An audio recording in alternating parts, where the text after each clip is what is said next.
La première finale européenne de la saison se déroulera à la Puskás Arena de Budapest, le mercredi 31 mai.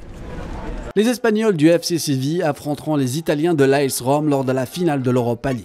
La bataille pour le trophée qui mesure 65 cm et qui pèse 15 kg. Coupe en argent sur un socle en marbre jaune. Le trophée est réalisé par l'atelier Bertoni à Milan. Une finale avec l'enjeu, un titre à soulever, une qualification à la phase de groupe de la Ligue des Champions la saison prochaine. Séville qui a survécu en Liga et Roma qui a émergé en Serie A. S'expliqueront à Budapest, l'objectif remporter le trophée européen.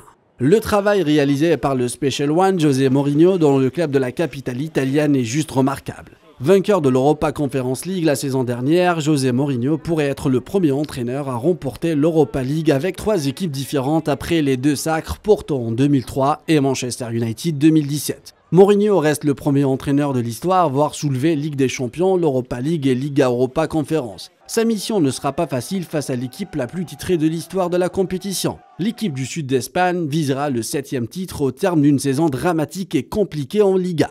Sous la direction de leur 3e entraîneur de la campagne, Mendilibar, Séville a l'air différent et efficace. Le technicien a réalisé un exploit, la route vers Budapest n'a pas été facile. Séville a dû éliminer des prétendants du sacre, Manchester United et la Juve. Le technicien espagnol José Luis Mendilibar n'a accumulé que 6 matchs internationaux jusqu'à présent. Mais en Hongrie, Séville aura des hommes d'expérience à l'image de Navas qui visera son 4e titre en Europa League et Ivan Rakitic, l'ex-catalan. Côté romain, Chris Smalling et Paulo Dybala sont sur une courbe ascendante après leur récente blessure, 2 joueurs importants dans l'échiquier italien.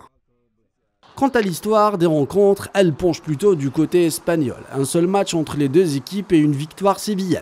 Le club andalou a affronté les clubs italiens à 15 reprises, bilan 7 victoires, 3 matchs nuls et 5 défaites. L'AS Rome, elle, a plutôt un bilan négatif lors des 39 matchs face aux clubs espagnols. L'AS Rome a réalisé 12 victoires, 7 matchs nuls et 20 défaites. Et c'est l'arbitre anglais Anthony Taylor qui a été choisi par l'UEFA pour arbitrer cette première finale européenne de l'année où les 2 José se battront pour un premier titre majeur de la saison.